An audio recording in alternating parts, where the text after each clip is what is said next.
I mean, so the net neutrality argument is more perhaps centered around the type of content and whether the likes of Facebook and others are able to influence and say, no, we'll give you the internet as long as you see the internet through the lens of Facebook or any other entity, so to speak. I mean, of course, they tried that. They didn't quite work. But I think natural market forces are, internet connectivity is only increasing through a combination of economies of scale and of business models. But I think this is one of the most expensive pieces of network infrastructure, so to speak. Thank you, Doctor. Oh, thanks. Thanks for sharing your understanding. Provide quality service and create an edge. Abhay Arisi, Senior Director of Next Gen Practice, will now pick the brains of our distinguished panel on the execution strategies, challenges of CSPs into a DX journey. I request Dr. Gaurav Raina, Joe Johnson, Paul Amos, and our very own Paul Samuel to join us on the stage.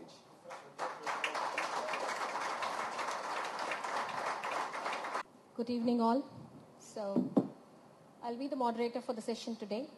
The topic would be execution strategies and challenges of the CSPs, the communication service providers, in their DX journey, which is their digital transformation journey. Of course, this topic is very important for PRODAP and its own customers, right? So that's the reason, and because of the relevance of this topic, is that we have brought in experts. Okay, so thank you so much to everyone present in the panel. Dr. Gaurav Raina, I suppose right now he doesn't need an introduction for us. All of us know. Mr. Paul Amos, VP, Service Deployment at Liberty Global. He's responsible for the deployment of new service delivery platforms, set-top boxes, modems, and applications enabled with emerging technologies. That's Mr. Paul.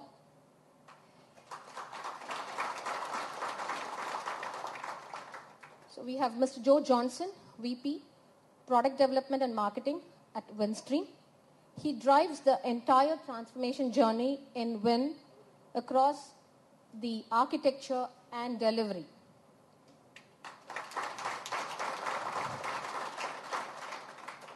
We have Paul Terman from PRODAP. He's VP Delivery at PRODAP.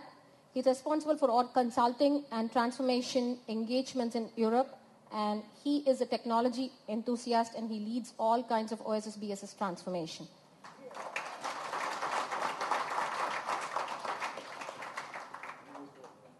So, to start with, I would like to hear from each of you, what's your opinion about, why do you think a CSP thinks a DX journey is very important? Because every CSP feels that the biggest thing that's before them is their digital transformation. So probably I thought I'll hear it from each one of you on your opinion, why you think it's a key for every DSP to go through a DX journey.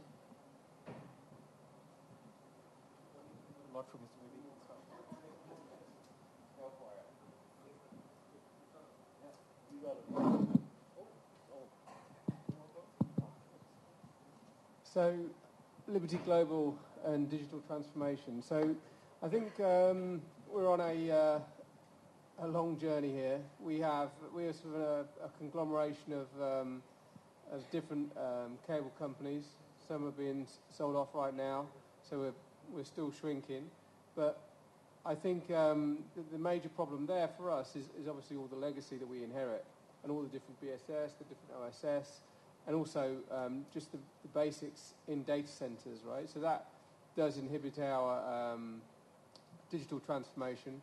I think it's also complicated by the fact that as opposed to what we're calling the natives, that we're also responsible for the delivery of those services to very sort of deep in the home. And a customer expects sort of a very high quality service, be it on the set-top box or even be it on the native applications that we provide them. So all of these, I'd say, sort of slow us down or complicate the digital transformation journey. But nonetheless, because of our competitive forces, we are sort of heavily engaged in that. So yeah, I think it's more complicated for us, but nonetheless, we have no choice in embarking on that journey. Well, what I see a lot with our customers is that, of course, it starts with a significant part of cost reduction, but everybody immediately understands that's not enough. That will not hold. So also real customer focus and new experiencing is really also topped on top of it. But indeed, like Paul was saying, when you have a classic landscape, it is difficult to grow from that. And you need other skills in your company, from marketing to development to everything. So to combine all of that is, of course, a big challenge. And then it starts with changing the landscape and offer real nice digital experiences to the customer. That's what is happening now. But yeah, the next step is, of course, another challenge for the CSP, because then he or she has to come off his standard way of offering services. So then it's more than only connectivity or just a simple function like voice or something like that. That is still a big struggle in the creative minds of the CEOs and the board. I don't see that a lot at this moment. There are people having ideas, but the execution part. Yeah. So I think we have 2 years of standard changing ahead, more journeys, more transformation, more rationalization, and then something else has to walk in the room, which I don't know yet, because if I would know that, I would not be here now and do something else. Okay, you guys. So being over transformation over the past several years at Windstream, there's really two aspects when we think of transformation and why we're doing that. So traditionally, telcos are viewed as CSPs, communication service providers. But over the past 15 years, we've seen many new services that have come in over the top of the core things that we fundamentally do. We connect businesses to the internet. It's what they've been used to now, right? So we're behind and we're playing catch up. The second piece of the puzzle is based on that, telcos are realizing that by making our systems simpler, we can save a ton of money, right? We can make things more efficient. We could introduce new technologies like, as Dr. Reyna mentioned, around artificial intelligence for call centers.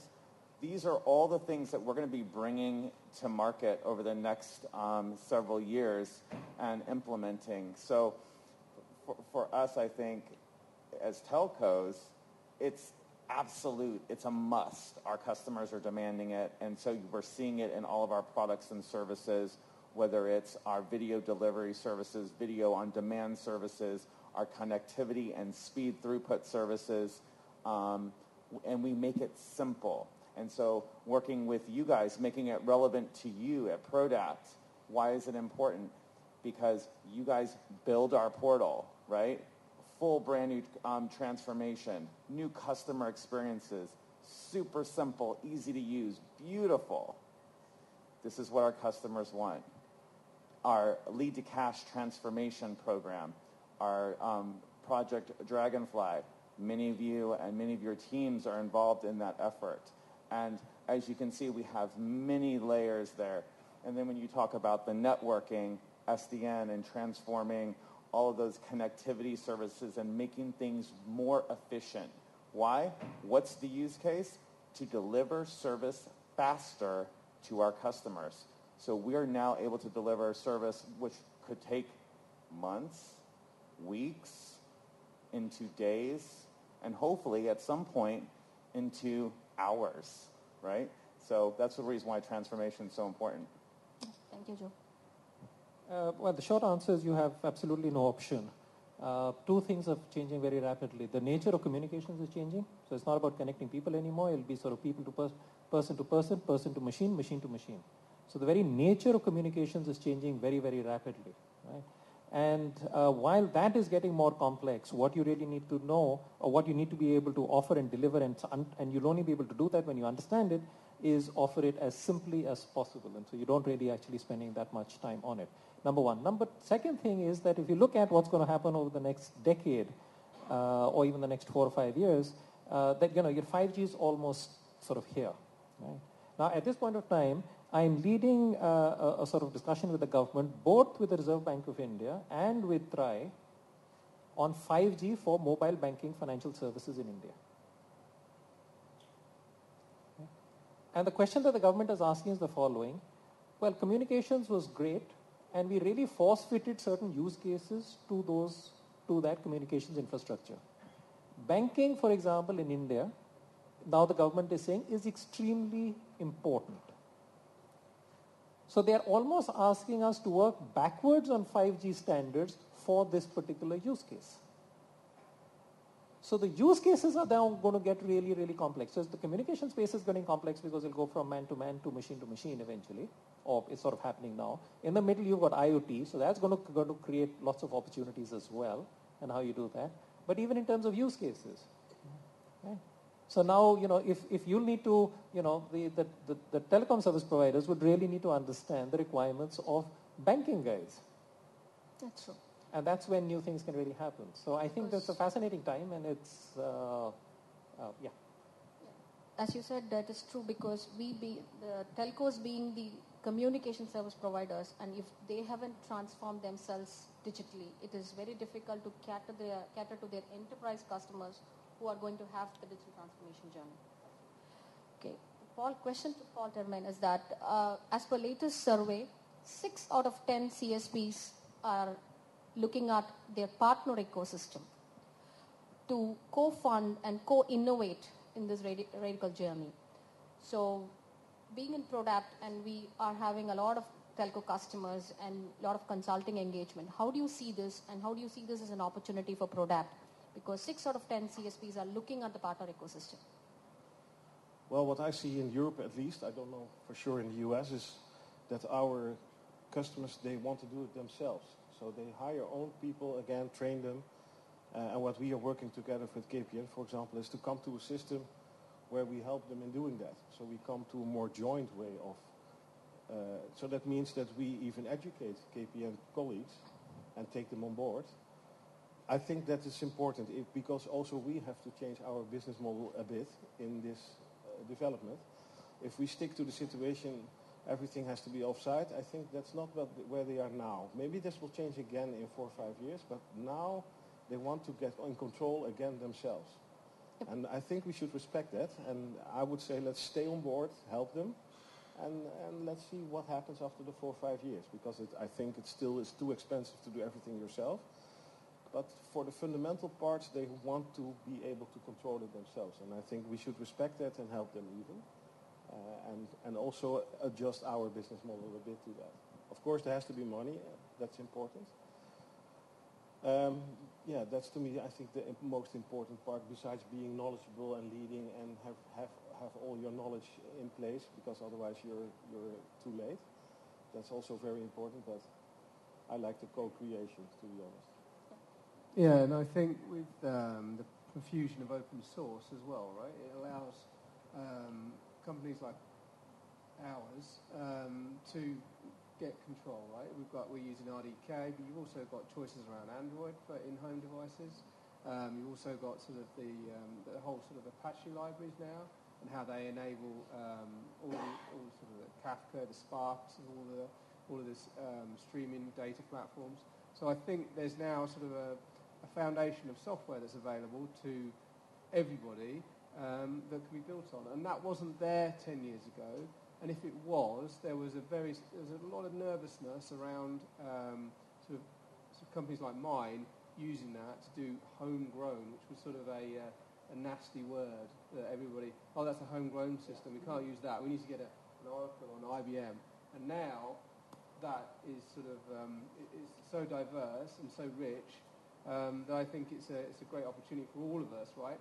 A, for me to sort of feel more in control, like you just said, and B, for you guys to contribute. Yep, thank you, Paul. So it is a question to Dr. Reina. So with so many millennials being the customer segment, right, are the CSPs forced to learn from the OTT service providers in the areas of cloud nativity, virtualization, and modularity? Because the OTTs who are the digital natives, they have been able to successfully capture that segment of millennials. So does it force the CSPs to learn from them? The short answer is yes. How exactly, precisely, I have no idea. I think there's a qualitative shift. I think there's going to be a sort of qualitative shift in sort of the human mind. I think the way they think is just, it's not better, cheaper, faster. It's a shift, and then there'll be another one. So I think anybody born in 2020 will probably be taught through an AI system, not just on the internet. So I think the answer is yes. How? I don't know.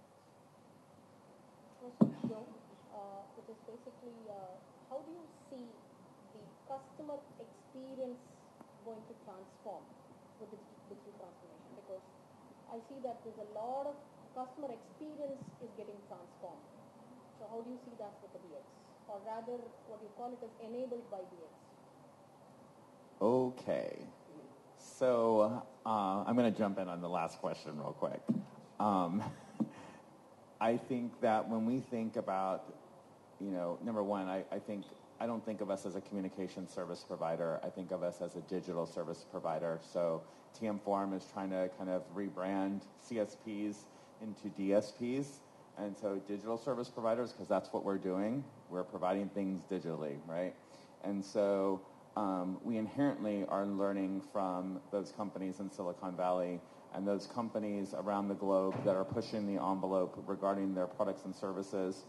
And the biggest change within telco organizations, frankly, to support the transformation, and I'll get to the question, I promise, is the cultural change inside of our companies, because that is the biggest obstacle to any transformation on the planet within any company, is transforming the culture. And we have a lot of legacy people in our companies. We have a lot of legacy thinkers, and we have to motivate them to think in a new way.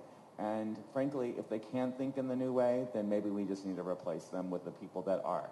So that's, kind of be on the lookout for that. It's the people. You have to think differently. You have to change your perspectives, be open, and willing to kind of come together and ideate in new ways. So to your question, as it relates to the digital journey and the customer experience, the customer experience is constantly evolving, right? So whether it was internet applications, mobile applications, who knows what the next ether application's next, who knows? The paradigms for customer experience are constantly evolving and changing. And I think within telcos, particularly, we've developed something, and then we just kind of, support it, maintain it, and, just kind of watch the customers keep rolling in until they don't. And until they start leaving. And then we're like, oh gosh, we got to do something. We got to change something to make more customers come back to the service. And by that time, it's too late, because you have an over-the-top service provider that's come in that has made a product and service so simple, and you've lost half of your customer base, and then you're wondering, oh gosh, what do I need to do? And so I think it's forcing telcos and media and providers to constantly evolve the digital experience, to be running just the same with the Netflixes and Googles and the interactive companies and the mobile application companies. That's the reason why you guys are building our new mobile apps. That's the reason why you're building our new e-commerce platform on our windstream.com. These are the reasons why we're ideating and we're working collaboratively with you to deliver these groundbreaking new solutions, so that way we're going to get caught up, because we've been behind. And we realize that.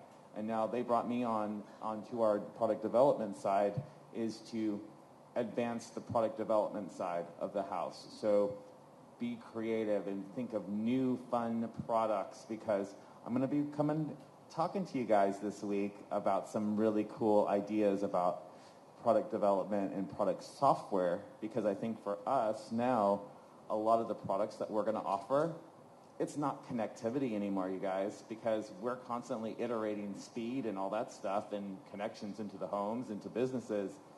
The true value for us now It's all about software.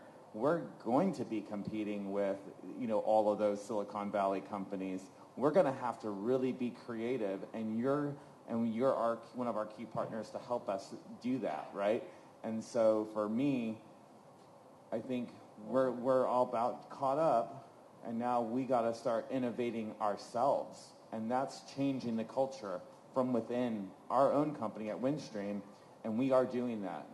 We are cycling people in and out of positions. We are moving new and eliminating some of those obstacles inside of our company.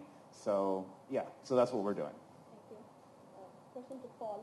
So with a lot of the segment going into content and advertisement, there are new business models which are evolving. So how do you foresee as a CSP to handle those requirements, Paul?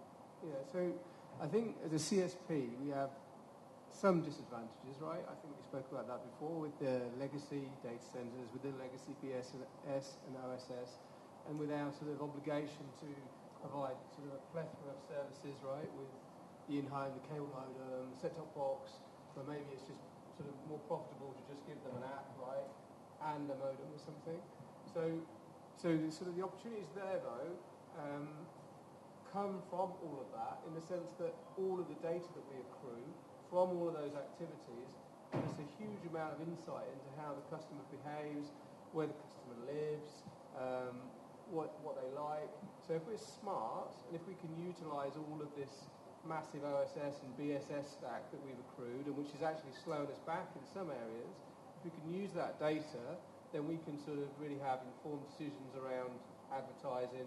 We're in the middle of a project where we interweave adverts into linear streams, right, based on customer information. Same with VOD, and we can get quicker, we can get faster, we can get more innovative in that space, and there's many opportunities there for that sort of enhanced service offering. But just going back to what you were saying about the sort of the cultural change that is needed for digital transformation, the whole sort of the tempo of change, quite literal change to do these sort of things is a massive shift in an organisation. Just sort of getting people to understand that you need to push new code every 2 weeks, every 6 weeks, or on the fly. All of these sort of things are very, very radical for some of the people in our organisation, where we're used to sort of making the environment stable as possible. And so if we're going to do these things like linear ad insertion or all of these other opportunities, then we need to have that sort of fundamental foundation of an ability of an organisation in certain areas, not all areas, but in certain areas to move rapidly with embracing different technologies and different software. Thanks, Paul. So, Dr. Rena, so everybody's talking about a quicker and a faster output. And of course, telcos have a lot of data which has been there, but even with legacy OSS DSS. So how do you see the impact of AI/ML and the robotic process automation on the DX journey? And do you think the CapEx investments that the CSPs are looking at, are they really in tandem with the expectation that's coming up? So, so to the first part of the question, I think I'd like to start by just sort of emphasizing what he mentioned earlier about really as simple as possible. I mean, I can't not only agree with that more, but I really want to emphasize it again. I'm not joking, and I think so that I think is one of the so it's not just about offering sort of new value-added services given the data that you actually have. Yes, you should do that. But I think when you're looking at the sort of, a slightly qualitative shift in the way networks might run or the way you might run your business, I think one has to recognize that there's a very fundamental qualitative shift in the way you would think of the technology product life cycle and the AI/ML product life cycle. It is not just, I need to go to this technology. I used to know Python, now I need to know Julia. I used to know databases, now I need to know something else. It is not that at all. It is a fundamentally qualitative shift, and that shift, I think, has the opportunity of reducing complexity as well, which I think is absolutely critical.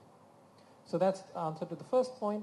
And the second point in terms of how they're sort of looking at the capex element of things, to be honest, I don't know, but I think the really important thing is to recognize how the technology product life cycle as it has worked today is fundamentally different than the AI ML product life cycle. I think that's key, and actually that doesn't cost a lot of money. It just needs recognition and action quickly. It's not a cost issue. Thank you. So in want of time, I think I'll have to wind up the session. Thank you all, but I would want to leave it with a food for thought.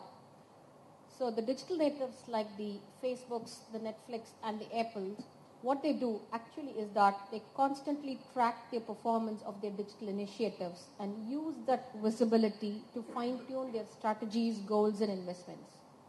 So there is a common discussion which is happening that are the CSPs driven with such KPIs? Do they have such KPIs in place to validate the steps that they take? Should they refine it? Are there strategies for trying out as fail fast? That's the question that's been left in the world right now. So do we have the KPIs already defined, or are we working towards it? So that's a food for thought that I want to leave with.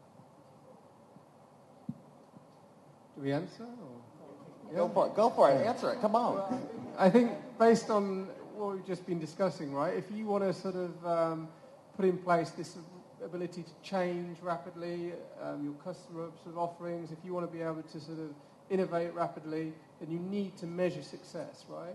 So it's not about sort of having, 200 people in your test panel doing a questionnaire. It's about instantly knowing whether that service or that product is working in the changed form that you've just offered it to your customer, or even in a new form, yeah?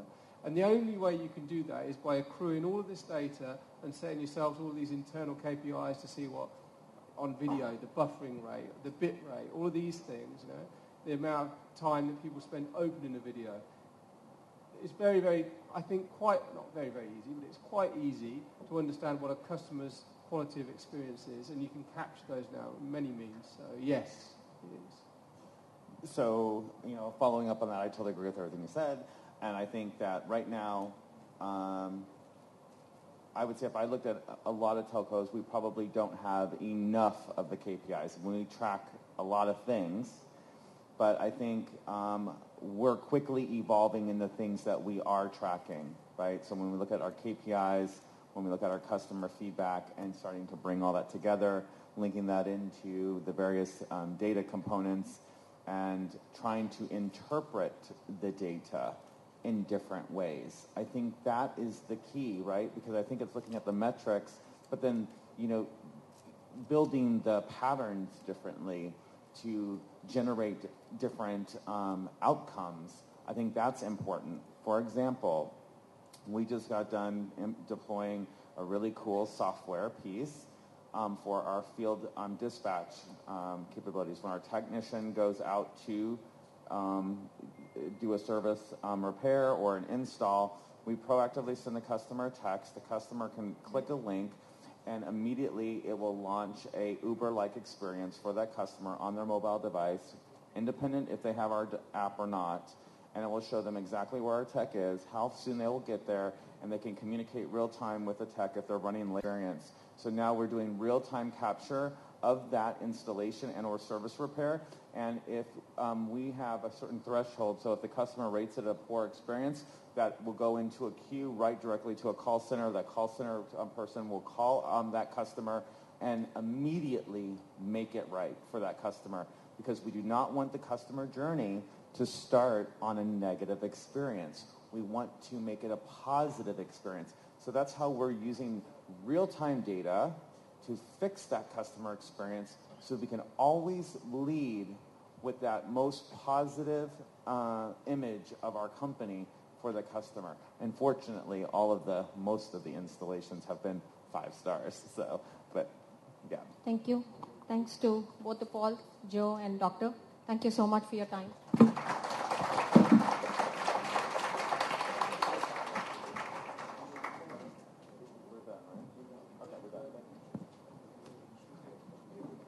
Thank you all for sharing your thoughts and ideas. And thank you, Avai, for getting some of the answers we've been looking for. I would like to call upon Joe Johnson to take us through the journey on how the CSPs evolve into DSPs and impact of emerging technologies on customers' experience.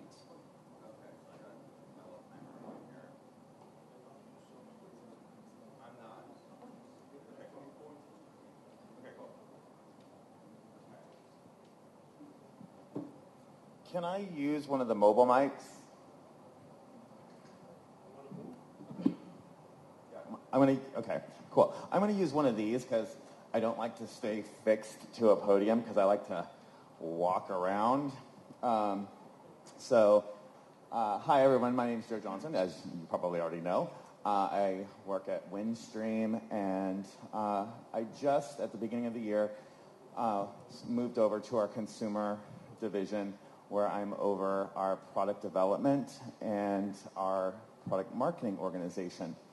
So in my current role now, in my previous role, I used to lead transformation, and I used to work in IT. I used to be over IT architecture.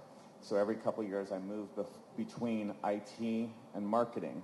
So, one of the cool things about having both of those skill sets is I can bring marketing to IT, and I can bring IT to marketing, right? So they thought, hey, we need some really cool new products. Joe, you can probably think of some of these things. And I'm a disruptor myself, so I'm ready to disrupt on the product side. So when this question was first posed to me on key technologies that are disruptive to telco, I took a step back and got, oh my gosh, there's so many. There's so many that are disrupting our business today. Think about it. SDN and NFV.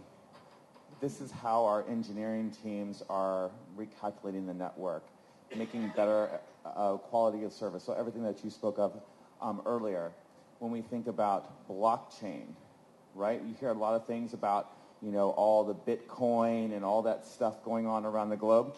But blockchain has a huge potential to really disrupt telco, not as an opportunity. Okay, how do I move forward? Okay. I don't think this is working. Is it going? Am I clicking on the wrong thing? There we go. I think I figured it out. Okay. I'm okay, you guys.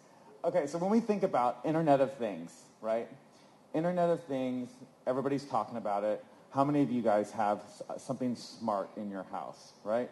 A smart alarm clock, a smart watch. I'm sure you guys have many smart things in your home. Over the next, 10 years, this industry is going to be a $14 trillion industry, right? There's going to be hundreds and hundreds of billions of devices connected all over the world. Matter of fact, I was watching CNBC over a common network. And guess what we do? We're a communications company. We connect not only you, but we connect all those devices to something else, a back-end server, data capture, all of that stuff. So IoT devices cannot happen with service providers on the planet. Not Intel, not Apple, none of them, right? They have the devices, we have the network. So when we think about disruption and opportunity, so we have the network, right? So now, why can't we also have the devices, the sensors, right? So think about this revolution about how we can create more value, new products, and bring those products to our customers, our consumer customers, as well as our enterprise customers, right? So when we think about that, we can build different types of ecosystems in different ways, okay? Okay, here we go again. Okay, now I'm going backwards. Okay, there we go. It's going. I promise. Why is this not working? There we go. So think about it in this context. You have a telco. You have the major players in the industry, the Intels and Apples and Googles and Nests of the world, right? But then you also have the startups. We want to be the startup. And so someone, mentioned partner ecosystems. So IoT is all about establishing a partnership, an ecosystem. But there's problems with that because today, IoT devices, whether it's elder care, whether it's home monitoring, home security, all of these devices are built around different protocols and standards, and they don't support interoperable, they're not interoperable with one another. Why is that important? Well, say I wanted to create a product to offer my customers around home automation. Home automation and home security require around their collars. I can throw things to my animals when I'm not there. I can control the lights. I can control the temperature. But guess what? A lot of these manufacturers are using different core technologies in those IoT devices, and I, as a customer, need like 5 different applications on my mobile device to do different things. Okay, that might be okay, but what if we could get a common app, right? One app that is part of our telco app, our portal maybe, and integrate those seamlessly, right? Integrate those different IoT devices. You kind of hear about that. That's what's driving that, I think. Okay? So I think the opportunity is now, because no one is owning this industry. No one has owned the IoT space. No one has this global platform. I think Intel has one. There's a couple others out there. Samsung has a couple their proprietary technology that they're publishing. But at the end of the day, no one has a ecosystem and platform to interconnect all these different devices from these different device manufacturers. So the opportunity is now, and so as a part of product development, I want to bring a lot of those players and customers, and so we can control that customer engagement and that customer digital experience, because we recognize how important that is. Because if Nest or any other company out there owns that experience, then that's an experience that we lose. We lose that engagement with that customer, and that's really important. So I want to be really collaborative in the products that we launch, particularly around the IoT space. So okay, here we go again. Okay, here we go. So what I'm specifically looking at, and this is a huge demographic across the globe. When we think about our elderly, these are people that are at home. They may be your moms, your dads, your grandparents, probably your grandparents, you guys. And thinking about, what was that? You say we're old? I'm saying they're young, you're old. But elder care is something that I'm really passionate about, and I'm really looking at and trying to figure out how we can be really creative for our elderly and our parents and our grandparents for pill reminders and thinking about motion sensing in the home. And guess what? But if the motion sensor doesn't go off by 9:30, that might send an immediate text alert to the son or daughter saying, hey, there's no movement detected in the house. You might want to call your parent, right? And that's how we can check in on our parents and make sure that they're okay. And so elder care solutions, when we think about home security and home monitoring, yeah, there's a lot of home security options out there. And we're starting to see in America some amazing products and services for like $10 a month types of thing. And you get some random over-the-top provider because guess what? They're using our Wi-Fi network. They're using our internet backbone and or they're using a wireless connection to do that. So ultimately, we're looking at innovative, creative solutions around IoT for B2B and B2C. So this has a huge opportunity to be revolutionary. It has a huge opportunity to be an opportunity for us to capitalize on now. So is it really disruptive? I don't think so. We can disrupt the industry from our side of the house. We can create our own services, but the ultimate reason why we do this is because we want our customers to have the best products and services out there. And I think we can build them ourselves. I think we can create those. And Product, you guys are our partner, right? And so you guys can help us build really awesome, innovative, creative, powerful products and services that our customers can use not only in our demographics, not only in the U.S., but think about it. Those products and services can help telcos all across the globe create and launch innovative service platforms to their customers. How powerful could that be? So think about it in that context about what you do on a daily basis, right? So be revolutionary.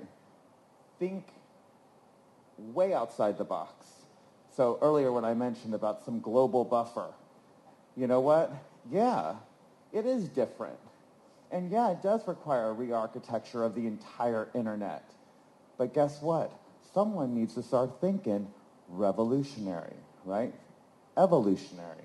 So think about it. Need. You all have ideas. Bubble those ideas up to Avai and her team, right? The IoT group. And ever, right? And then using AI and the data to interpret what's going on within those different products and services in a real-time way. I think we have a huge opportunity to launch some really awesome products. And so think of it not as disruptive, but help us. You help us, right? Because ultimately, you guys, I'm your customer, right? And so I want you guys to create really amazing experiences for me, so that way I can launch that to our customers. Thanks, you guys. And I have 5 minutes for questions. Thank you, Joe. Questions? Drop mic. No, just kidding. Joe out. Yeah. Oh, there's questions. Oh. So where is Windstream right now standing from integrating devices and your interoperability perspective? Where does Windstream stand from an interoperability perspective? Yeah. So and what is that it is looking more into? Which domain? Is it more of the residential gateways or integrating the existing gateways or to build gateways? Oh, that's a great question. I think we are very open from a product and service as it relates to IoT. We are completely open. We do not have these products today.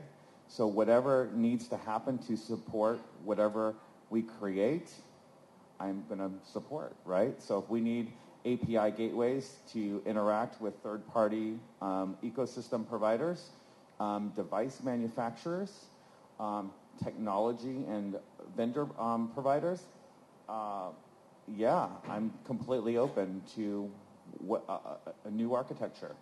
So we're very open to new ways of thinking in that regard. We do not have this today. Thank you. Come on, you guys. I can answer a lot of different types of questions. Come on. Hey, Joe. Hi. So are you interested in anything towards VBots? I mean, like driving customers through voice, just voice. Driving customers to voice. So, you know, it's funny because I was looking at our products. I was looking at our voice products, and I asked our voice product manager, I said, where's our visual voicemail? Why aren't we tying our visual voicemail to our cable boxes and or set-top boxes and or our modems? Why aren't we linking our where's our voice notifications around? And they're like, we haven't done any of that. I'm like, well, why aren't we doing those things? Why aren't we thinking innovatively around voice? Because a lot of people in the US, for example, voice is going like this. The number of subscribers for pure voice only is going down. And so that's the reason why we are very aggressively launching our internet offer creative services and capabilities. I think there's a huge opportunity to iterate on voice, right? I mean, yeah, like for example, I was on WhatsApp and talking to some friends this morning, and the video was so horrible with my connection, but voice worked fabulous. And so I was just sitting there talking to my friends, you know, and we're talking back and forth. I wasn't using, you know, mobile. I was just using Wi-Fi, and that voice service was awesome. So we got to think creatively about how to iterate on voice. So I really like the question, and I've challenged my product managers to look at voice in a different way, so that way we can iterate it and possibly seize on an opportunity that we haven't seen yet, right? So great question. There we go. So, Joe, what kind of monetization opportunities you see in the IoT space? It's going to be similar to an internet connectivity and suit like that. Second part of my question would be, okay, you find a monetization opportunity. Who is going to be your competition?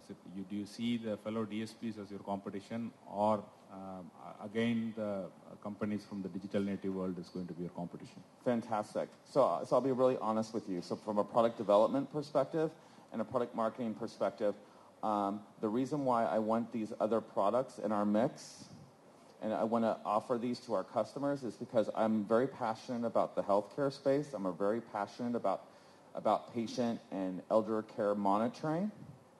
But the business reason, that's Joe's personal reason.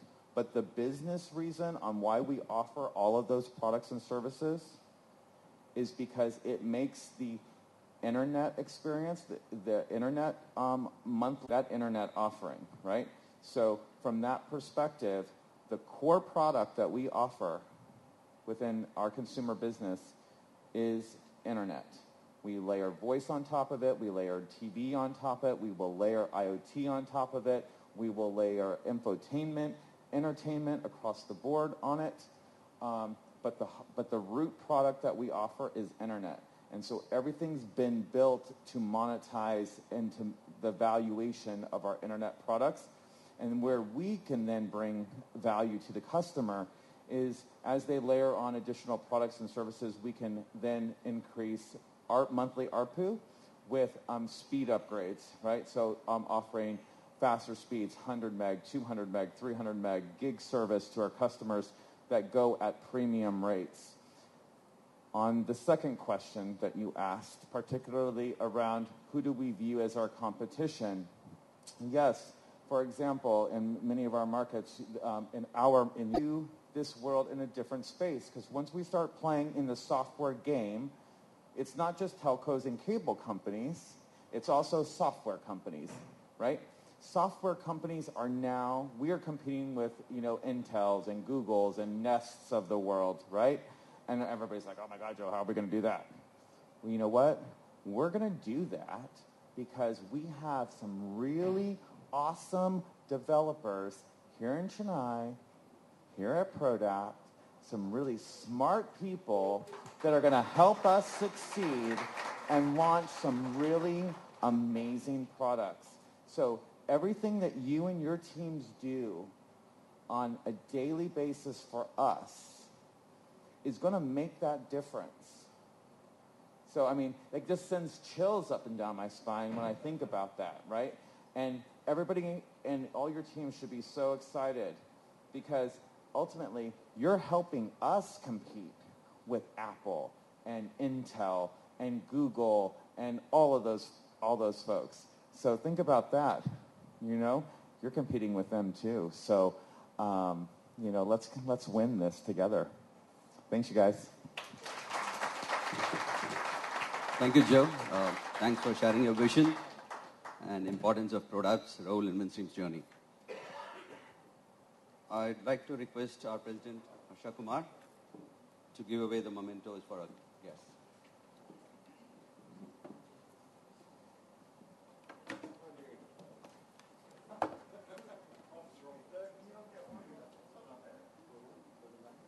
Joe Johnson. Harsha.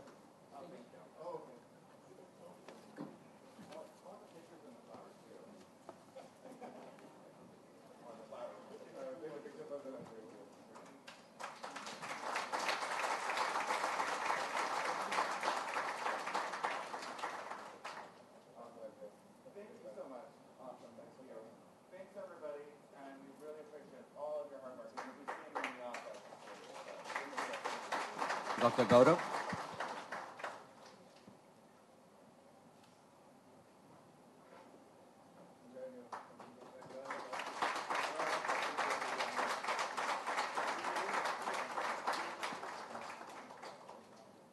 Thank you, Harsha.